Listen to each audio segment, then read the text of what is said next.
Hello दोस्तों, स्वागत है आपका केम कोर्स के इस यूट्यूब चैनल में। और आज के इस वीडियो लेक्चर में हम बात करने वाले हैं अरेनियस इक्वेशन की।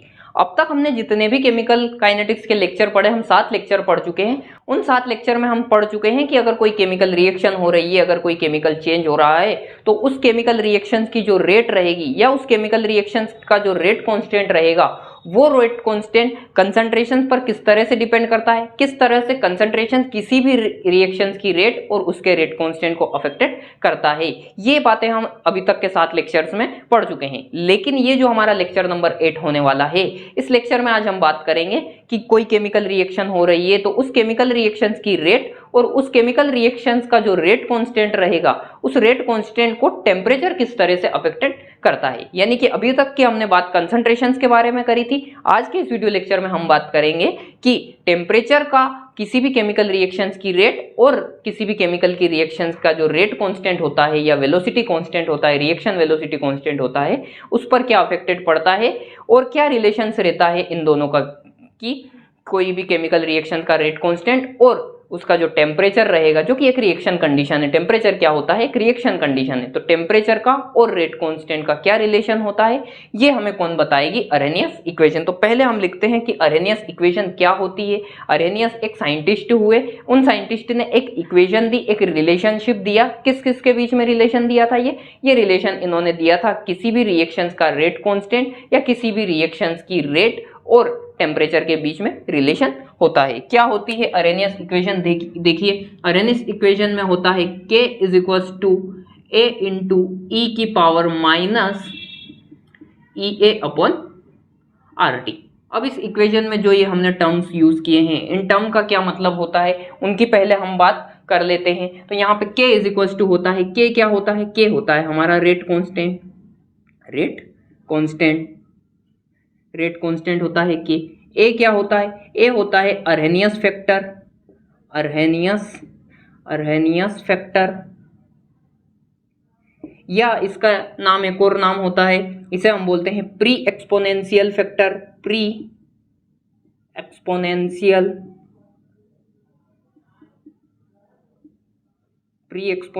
फैक्टर, या इसका एक और नाम होता है फ्रीक्वेंसी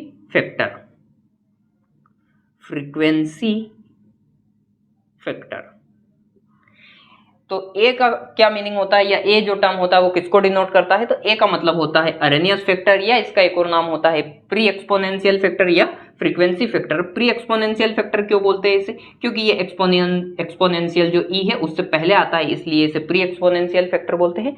फ्रीक्वेंसी फैक्टर क्यों बोलते हैं? फ्रीक्वेंसी का क्या मतलब होता है? देखिए, जब भी कोई केमिकल रिएक्शन होती है तो उन केमिकल रिएक्शन में जो रिएक्टेंट मॉलिक्यूल्स होते हैं या जो रिएक्टेंट आयन होते हैं, उनमें रिएक्शंस कब होती है? देखिए यहाँ पे देखिए कि मान लो हमारे पास में कोई रिएक्टेंट ए है, कोई रिएक्टेंट बी है, और ये रिएक्शन होकर प्रोडक्ट का फॉर्मेशन कर रहा है। तो हमें कोलिजन थ्योरी क्या बोलती है? कोलिजन थ्योरी बोलती है कि जब ये ए क्या है, यहाँ पे कोई मॉलिक्यूल्स हैं, रिएक्टेंट मॉलिक्यूल्स हैं, तो जब ए के रिएक्टेंट मॉलिक्यूल्स बी के रिएक्टेंट मॉलिक्यूल्स के साथ आपस में कोलाइड करेंगे, कोलिजन से इनकी जो एनर्जी है वो एनर्जी एक्सचेंज होगी और इनमें बॉन्ड फॉर्मेशन होगा और प्रोडक्ट का फॉर्मेशन होगा। यानी कि इनमें केमिकली इंटरचेंज होगा। जो भी इनमें मान लो कि इलेक्ट्रॉन्स ए बी को देगा या बी ए को देगा, या दोनों में इलेक्ट्रॉनों की शेयरिंग होगी, बॉन्ड फॉर्मेशन, बॉन्ड ब्रेकिंग। तो ये कब होगा? जब इनके जो मॉलिक्यूल्स रहेंगे उनमें आपस में कोलिजन होगा। तो ये जो फ्रीक्वेंसी होती है, यहाँ पे जो फ्रीक्वेंसी का हम यूज कर रहे हैं, फ्रीक्वेंसी जो टर्म यूज कर रहे हैं, उसका मतलब यही होता है कि जो रिएक्टेंट मॉलिक्यूल्स होते हैं उनके जो टकराने की, उनके जो कोलिजन की फ्रीक्वेंसी होती है, उसका ये फैक्टर होता है या उसका कांस्टेंट होता है। ठीक है, इसके बाद में यहाँ पे EA क्या होता है? EA क्या होता है? तो EA होता है एक्टिवेशन एनर्जी। अब एक्टिवेशन एनर्जी क्या होती है उसे हम समझते हैं। पहले हम आगे के टर्म्स और लिख लेते हैं। R क्या होता है? R हमारा होता है universal gas constant. Universal gas constant हमने जब गैसियस स्टेट पढ़ी थी वहां पे खूब पढ़ा है इसे। हमने जब आइडियल गैस इक्वेशन पढ़ी थी वहां पर T क्या होता है? T हमारा होता है टेम्परेचर। और टेम्परेचर किसमें? केल्विन में, एब्सोल्यूट स्केल पर टेम्परेचर। चलिए हम आ जाते हैं कि एक्टिवेशन एनर्जी क्या होती है। तो जब भी आप कोई केमिकल रिएक्शन करवाते हैं और कुछ रिएक्टेंट मॉलिक्यूल्स लेते हैं, तो क्या उस केमिकल रिएक्शन में आपने जितने रिएक्टेंट मॉलिक्यूल्स लिए, क्या उन सारे रिएक्टेंट मॉलिक्यूल से प्रोडक्ट का फॉर्मेशन होता है? नहीं, सारे रिएक्टेंट मॉलिक्यूल्स कभी भी प्रोडक्ट का फॉर्मेशन नहीं करते।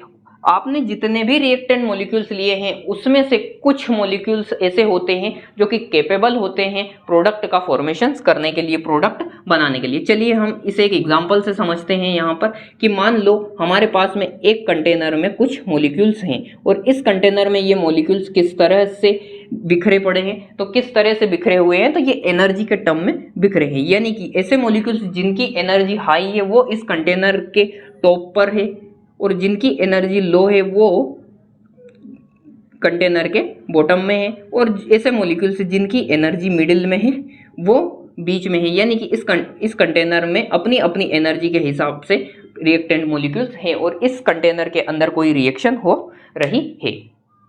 अब ये जो एनर्जी लेवल है ई, इसमें एक एनर्जी लेवल है, मान लो ये एक इसके सेंटर में एक एनर्जी लेवल है और इस एनर्जी लेवल्स के ये एनर्जी एक लेवल है, और ये जो रिएक्शन हो रही है इस रिएक्शंस की ये कंडीशन है कि ऐसे मॉलिक्यूल्स ही प्रोडक्ट का फॉर्मेशन कर पाएंगे जिनकी एनर्जी इस लेवल से, जो आपने ये लेवल लिया है इस लेवल से हाई हो। इस लेवल से जितने भी मॉलिक्यूल्स की एनर्जी ज़्यादा रहेगी सिर्फ और सिर्फ उन्हीं मॉलिक्यूल्स से प्रोडक्ट का फॉर्मेशन होगा, बाकी के मॉलिक्यूल्स से प्रोडक्ट का फॉर्मेशन नहीं होगा। चलिए हम यहाँ पे एनर्जी को और लिख देते हैं कि ये जो यहाँ पे बिल्कुल बॉटम में जो मॉलिक्यूल्स है उनकी एनर्जी 0 है, फिर जो मॉलिक्यूल्स है उनकी एनर्जी 1 जूल है, फिर उसके बाद 2 जूल के हैं, फिर 3 जूल के हैं, और जो 4 जूल के हैं ये जो आपने लेवल लिया इस पर 4 जूल है, इसके ऊपर 5 जूल है, इसके ऊपर 6 जूल है एंड 7 जूल है। तो किसी भी मॉलिक्यूल्स को रिएक्शंस करके प्रोडक्ट फॉर्मेशंस करने के लिए उसके पास में एनर्जी कितनी होनी चाहिए? 4 जूल से ज़्यादा एनर्जी होनी चाहिए, तभी वो प्रोडक्ट का फॉर्मेशंस कर पाएगा। अब एक्टिवेशन एनर्जी क्या होती है? तो मान लो कि कोई मॉलिक्यूल्स यहाँ पर है, मान लो कोई मॉलिक्यूल्स यहाँ पर है, कौन से लेवल पर है? लेवल नंबर 1 पर है। तो उस मॉलिक्यूल्स को अपनी वो एनर्जी बैरियर तोड़कर, जिससे जो कि उसके प्रोडक्ट का फॉर्मेशन करने में रुकावट डाल रहा है, उस एनर्जी बैरियर को तोड़ने के लिए जितनी एनर्जी की रिक्वायरमेंट होती है उसी एनर्जी को उस पर्टिकुलर मॉलिक्यूल्स की एक्टिवेशन एनर्जी कहते हैं। एक बार वो ध्यान से आप सुन लीजिएगा। कोई मॉलिक्यूल्स ऐसा है जो कि रिएक्शन करके प्रोडक्ट फॉर्मेशन करने के लिए कैपेबल नहीं है, क्योंकि उसके पास में एनर्जी कम है, उसकी जो एनर्जी है खुद की वो एनर्जी कम है, और उसको कुछ एनर्जी अगर बाहर से मिल जाए, कहीं से वो एनर्जी ऑब्जर्व कर ले, तो उसके पास इतनी एनर्जी हो जाएगी कि वो अपना जो ये एनर्जी का बैरियर लग रहा है उसे प्रोडक्ट का फॉर्मेशन करने के लिए, वो बैरियर वो ब्रेक करके प्रोडक्ट का फॉर्मेशन कर सकता है। तो उसे जितनी एनर्जी की नीड है, जितनी एनर्जी उसे कम पड़ रही है, जितनी एनर्जी वो एब्जॉर्ब करके प्रोडक्ट का फॉर्मेशन कर सकता है, उसी एनर्जी को उस मॉलिक्यूल्स की हम क्या कहते हैं? एक्टिवेशन एनर्जी कहते हैं। यानी कि ये जो लेवल 1 वाला जो मॉलिक्यूल्स है, इसे अगर हम 3 जूल की एनर्जी दे दें तो 1 जूल तो इसके पास खुद के पास है, 3 जूल की अगर इसे और एनर्जी मिल जाए तो इसे के पास टोटल एनर्जी कितनी हो जाएगी? 4 जूल हो जाएगी, और 4 जूल होने के बाद में ये मॉलिक्यूल्स कैपेबल हो जाएगा रिएक्शंस करने के लिए। इसी तरह मान लो ये लेवल नंबर 2 पर कोई मॉलिक्यूल्स है, तो इसके पास में खुद की 2 जूल तो एनर्जी है, इसे 2 जूल की और एनर्जी अगर बाहर से मिल जाए, किसी सिस्टम के द्वारा मिल जाए या किसी अदर मॉलिक्यूल्स के द्वारा मिल जाए, तो ये क्या करेगा कि 4 जूल का एनर्जी लेवल को क्रॉस करके रिएक्टेंट से प्रोडक्ट का फॉर्मेशन कर लेगा, रिएक्शंस कंप्लीट कर लेगा। तो इस तरह से डिफरेंट मॉलिक्यूल्स की एक्टिवेशन एनर्जी भी डिफरेंट होती है।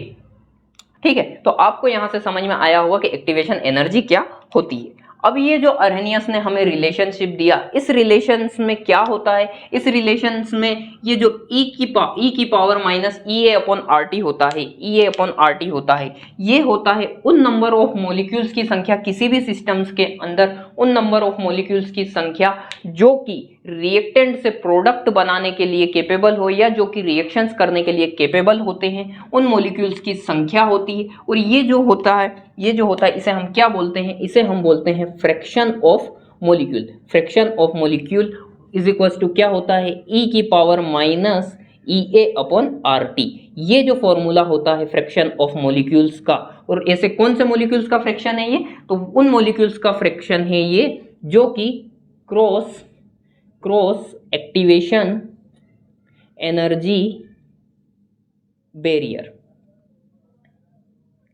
ऐसे मॉलिक्यूल्स का फ्रैक्शन है ये जो कि एनर्जी लेवल, जो कि एक्टिवेशन एनर्जी का एनर्जी लेवल बैरियर आ रहा था उसे क्रॉस करने वाले ये जो मॉलिक्यूल्स होते हैं, इन मॉलिक्यूल्स का नंबर है ये किसी भी सिस्टम के लिए, किसी भी रिएक्शंस के लिए। और ये जो रिलेशन होता है और ये जो फॉर्मूला होता है ये किन्होंने दिया था, तो ये दिया था बोल्ट्जमैन साहब ने दिया था ये। इसके बाद में चलिए यहाँ पे आते हैं हम, तो ये आपको समझ में आया होगा यहाँ से कि ये जो फ्रैक्शन ऑफ मॉलिक्यूल्स होते हैं वो क्या होते हैं। फ्रैक्शन ऑफ मॉलिक्यूल्स क्या होते हैं? फ्रैक्शन ऑफ मॉलिक्यूल्स होते हैं कि आपने जो टोटल नंबर ऑफ मॉलिक्यूल्स लिए हैं, किसी भी रिएक्शन को करवाने के लिए टोटल नंबर ऑफ मॉलिक्यूल्स लिए हैं, उसमें से ऐसे कितने मॉलिक्यूल्स कैपेबल हैं जो कि एक्टिवेट हैं, जो कि एक्टिव कॉम्प्लेक्स बना रहे हैं, जो कि प्रोडक्ट का फॉर्मेशन करने के लिए कैपेबल होते हैं, उसी को हम क्या बोलते हैं? फ्रैक्शन ऑफ मॉलिक्यूल्स बोलते हैं। और ये फॉर्मूला किसने दिया है? ये फॉर्मूला दिया है बोल्ट्जमैन साहब ने। अब ये जो अरेनियस इक्वेशन है, इसका जो कॉन्सेप्ट आया है ये कहाँ से आया है, किस तरह से अरेनियस साहब ने ये रिलेशंस दिया, उसकी हम बात कर लेते हैं। पहले इसे हम थोड़ा सा रफ कर लेते हैं, फिर हम समझते हैं कि ये जो अरेनियस साहब ने रिलेशन जो बनाया है ये किस तरह से बनाया है। तो चलिए हम इसे एक ग्राफ से समझते हैं, फ्रैक्शन ऑफ मॉलिक्यूल्स को हम और डिटेल में समझते हैं। तो हम एक ग्राफ ड्रॉ करते हैं, यहाँ पर एक ग्राफ ड्रॉ करते हैं, एक ग्राफ ड्रॉ करते हैं। हम किस किस के बीच में ग्राफ ड्रॉ कर रहे हैं? Fraction of molecule, fraction of molecule यानी कि नंबर ऑफ एक्टिवेट मॉलिक्यूल्स या ऐसे मॉलिक्यूल जिनकी एक्टिवेशन एनर्जी और नंबर ऑफ टोटल मॉलिक्यूल्स, इसे बोलते हैं हम फ्रैक्शन ऑफ मॉलिक्यूल्स। और हम ग्राफ ड्रॉ कर रहे हैं एनर्जी में या काइनेटिक एनर्जी के बीच में। काइनेटिक एनर्जी, किसकी काइनेटिक एनर्जी? जो आप रिएक्टेड मॉलिक्यूल ले रहे हैं उनकी काइनेटिक एनर्जी के बीच में। और ये एनर्जी का वो पॉइंट है, ये जो हमने एनर्जी ली है एक्स एक्सिस पर, ये एक्स एक्सिस और वाई एक्सिस, वाई एक्सिस पर हमने लिया है fraction of molecule, x axis पर हमने ली है काइनेटिक एनर्जी। और ये जो पॉइंट है ये ऐसा पॉइंट है जहां के बाद में या इस लेवल के ऊपर जो एनर्जी आएगी, इस पॉइंट के बाद जितने भी मॉलिक्यूल्स की एनर्जी रहेगी, वो मॉलिक्यूल्स कैसे रहेंगे? वो मॉलिक्यूल्स एक्टिव मॉलिक्यूल्स रहेंगे या वो मॉलिक्यूल्स कैपेबल रहेंगे प्रोडक्ट का फॉर्मेशन करने के लिए। तो जब हम फ्रैक्शन ऑफ मॉलिक्यूल्स और किसी भी मॉलिक्यूल्स या रिएक्टेंट मॉलिक्यूल्स की काइनेटिक एनर्जी के बीच में हम ग्राफ ड्रॉ करते हैं तो कुछ इस तरह का ग्राफ हमें मिलता है, कुछ इस तरह का ग्राफ हमें मिलता है। देखिए इस ग्राफ में क्या होता है कि ये जो पॉइंट है, ये जो पॉइंट है या एनर्जी का ये पॉइंट है, इस पर इतने number of molecules, fraction of molecules है, यानी कि जो एनर्जी का, मान लो यहाँ पे हम इस एनर्जी को कुछ लिख देते हैं कि यहाँ पर 10 जूल है, यहाँ पर 15 जूल है, यहाँ पर 20 जूल है, यहाँ पर 25 जूल है, यहाँ पर 30 जूल है, यहाँ पर 40 जूल है। यानी कि 30 जूल के बाद जितने भी मॉलिक्यूल्स या 30 जूल से ज़्यादा एनर्जी वाले मॉलिक्यूल्स जितने भी रहेंगे वो एक्टिव मॉलिक्यूल्स रहेंगे, वो मॉलिक्यूल्स प्रोडक्ट का फॉर्मेशन करने के लिए कैपेबल रहेंगे। तो 10 जूल पर कितने मॉलिक्यूल्स हैं? यहाँ इतने मॉलिक्यूल्स हैं। 20 जूल पर इतने मॉलिक्यूल्स हैं। 30 जूल पर सबसे ज़्यादा मॉलिक्यूल्स हैं, यानी कि ऐसे मॉलिक्यूल्स सबसे ज़्यादा, यहाँ सॉरी हमने 5 का इंटरवल लिया है, तो 20 जूल पर सबसे ज़्यादा नंबर ऑफ फ्रैक्शन मॉलिक्यूल्स है, यानी कि सबसे ज़्यादा मॉलिक्यूल्स 20 जूल वाले एनर्जी वाले रहेंगे।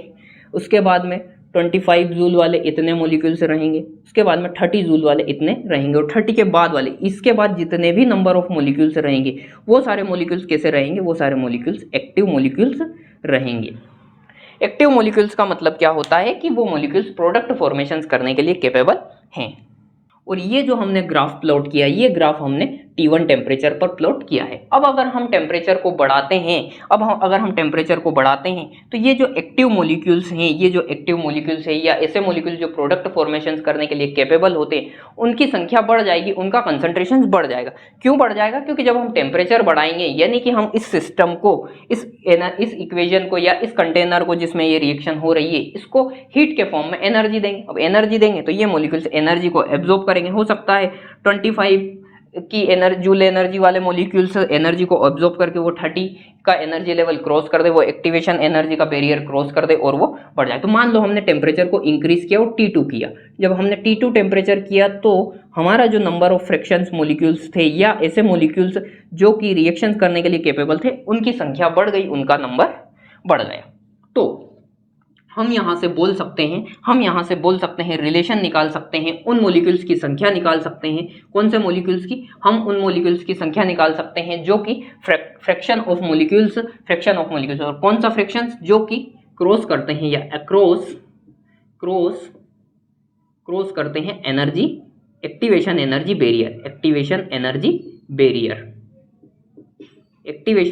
के बैरियर को क्रॉस जो मॉलिक्यूल्स करते हैं वो उनका जो फॉर्मूला दिया है, उनका फॉर्मूला क्या होता है, वो डायरेक्टली प्रोपोर्शनल होता है e की power minus EA upon RT के। ये इक्वेशन किसने दी है, ये इक्वेशन दी थी, ये जो नंबर दिया है, ये नंबर किसने दिया था, ये नंबर दिया था बोल्ट्जमैन साहब ने, या ये जो फॉर्मूला दिया था बोल्ट्जमैन साहब ने दिया था।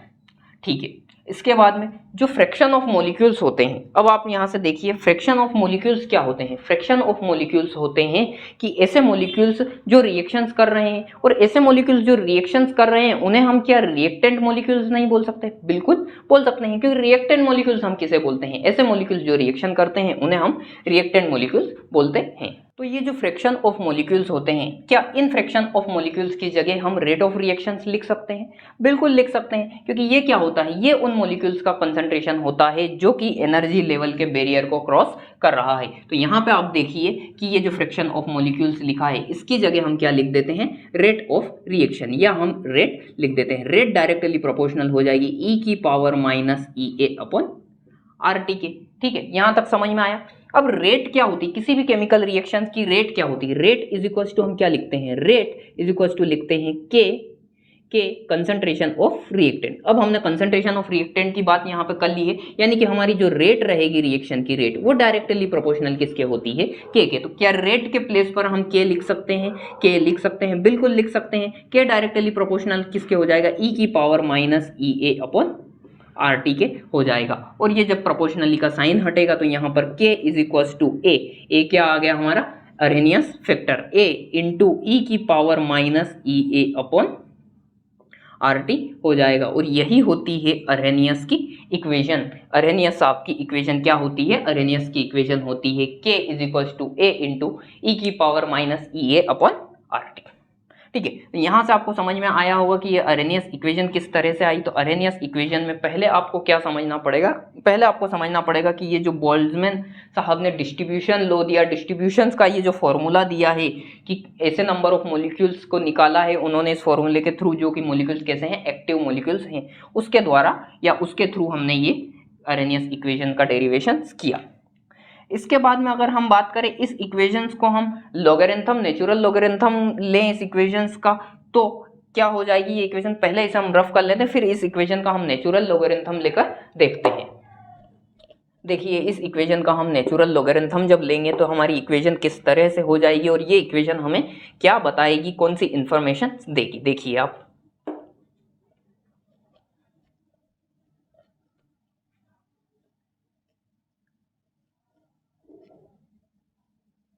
एक ग्राफ मिलेगा हमको, वो ग्राफ हमें समझाएगा कि ये जो इक्वेशन मिली है, इस इक्वेशन में टेम्परेचर किस तरह से रेट कांस्टेंट के साथ में रिलेशंस रहता है, वो हमें बताएगी ये इक्वेशन। अब हम इस इक्वेशन का नेचुरल लॉगरिथम ले लेते हैं, ln ले लेते हैं। तो ln k is equal to हो जाएगा ln a इंटू ई की power minus EA upon RT। ln ले लिया। अब ये जो a इंटू ई की power minus EA upon RT है, इसको हम प्लस में लिख देते हैं, क्योंकि जब भी हमारा लॉग में हम लिखते हैं और जो चीज़ गुणा में रहती है उसको हम अलग अलग लॉग में लिखते हैं तो वो प्लस में आ जाती है। तो ये हमारी इक्वेशन क्या हो जाएगी, ln k is equal to ln a plus ln e की power minus EA upon RT। E की power minus EA upon RT जो है वो आगे आ जाएगा, तो यहाँ पर माइनस साइन हो जाएगा। ln k is equal to ln a minus EA upon RT ln E। अब ln E क्या होता है, ln E क्या होता है, ln क्या होता है, ln हमारा होता है log E। ln क्या होता है, ln होता है हमारा log E, natural logarithm ln, यानी कि हमारा होता है ln E। ठीक है, तो log पहले से यहाँ पे एक e है और ln की जगह हम log लिखेंगे तो e से e log कट जाएगा, यानी कि जो ln e है इसकी वैल्यू कितनी हो जाएगी, 1 हो जाएगी। तो ये यहाँ से हट जाएगा, गुणा में 1 लिखने का कोई सेंस नहीं है। तो यहाँ से हमारी इक्वेशन क्या हो जाएगी, ln k is equal to ln a minus EA upon RT। ठीक है, इस इक्वेशन को थोड़ा सा और हम सॉल्व कर लेते हैं।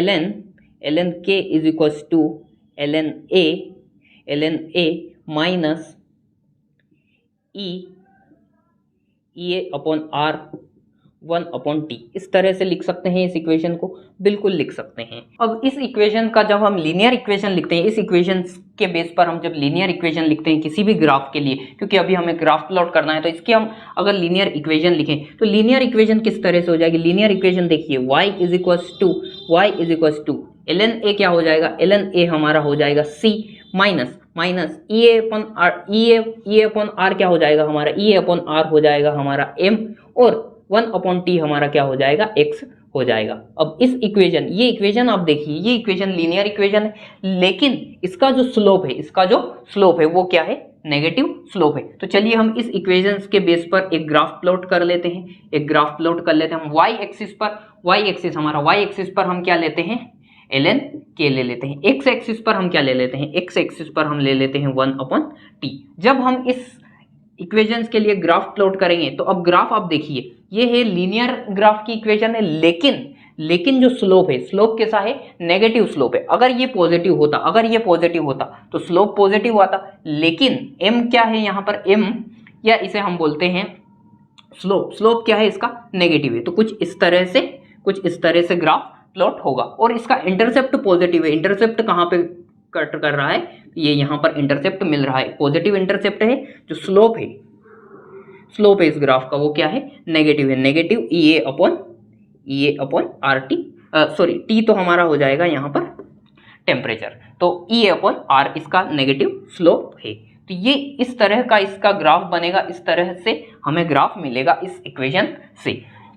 तो ये हमारी होती है अरेनियस इक्वेशन। तो अरेनियस इक्वेशन से आपने देखा होगा कि अरेनियस ने किस तरह से किसी भी रिएक्शन के रेट कांस्टेंट और टेम्परेचर के बीच में रिलेशनशिप बताया, और उन्होंने बताया कि जैसे जैसे टेम्परेचर को आप इंक्रीज करते जाओगे तो उस रिएक्शन की रेट किस तरह से बढ़ेगी, उस रिएक्शन की रेट डायरेक्ट न बढ़ते हुए कैसे बढ़ेगी, एक्सपोनेंशियली इंक्रीमेंट होगा। तो इस लेक्चर से आपको समझ में आया कि अरेनियस की इक्वेशन क्या होती है, एक्टिवेशन एनर्जी क्या होती है, और ये जो अरेनियस की इक्वेशन है, इस इक्वेशंस में ये जो टर्म दिए हुए, इन टर्म्स का क्या मतलब होता है। तो मुझे उम्मीद है इस वीडियो लेक्चर से आपको अरेनियस इक्वेशन समझ में आई होगी, एक्टिवेशन एनर्जी क्या होती है ये समझ में आया होगा, और ये जो अरेनियस इक्वेशन होती है, इस इक्वेशन का डेरिवेशन किस तरह से है ये समझ में आया होगा। तो अगर आपको ये वीडियो लेक्चर पसंद आया हो तो इस वीडियो लेक्चर को अपने दोस्तों के साथ में जरूर शेयर कीजिए। मिलते हैं नेक्स्ट लेक्चर में, तब तक के लिए बाय बाय, थैंक यू।